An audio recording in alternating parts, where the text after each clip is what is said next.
Humanity is like a small child. Its awareness increases little by little, and it grows and matures. The child later studied computer programming and became a genius in this field. Then he stood in front of the mirror and shouted, "My God! I can now design a small program worth millions of dollars. How can it be that my teacher at school had anything to do with this?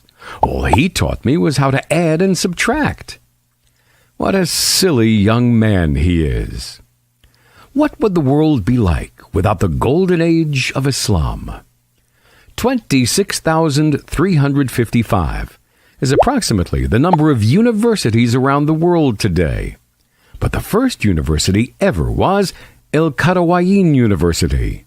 It was established by a Muslim woman, Fatima al-Fihri, and was the first educational establishment in the world to create specialized academic chairs and positions of academic attainment.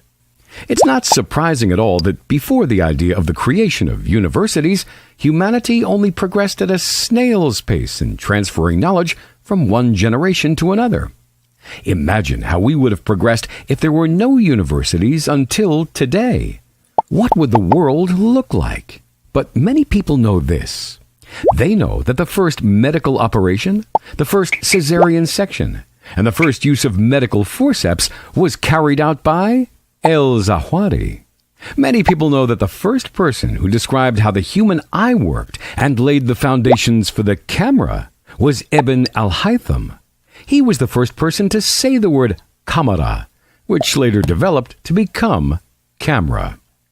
Abbas ibn Firnas was brave enough to fly 1,000 years before the Wright Brothers.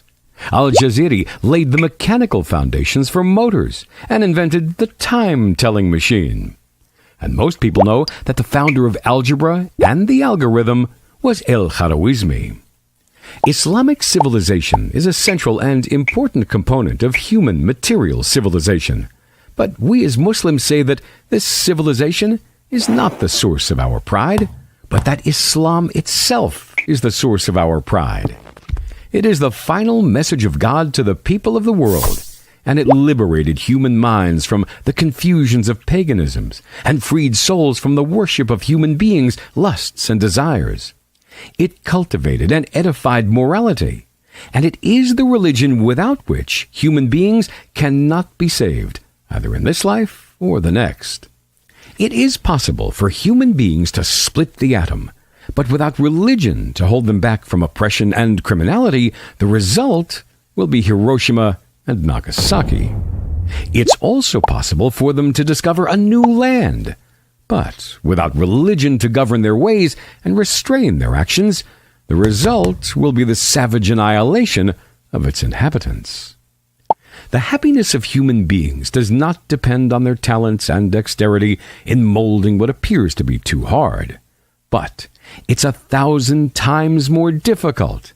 It depends on refining human souls to follow the way of their Creator and to build the world according to what He loves and approves of, good deeds and noble values. Before Islam, men used to consider themselves the only human beings and treated women as a phenomenon of nature. But in Islam, Prophet Muhammad, peace be upon him, says women are the full sisters of men. Related by Abu Dawood, 236.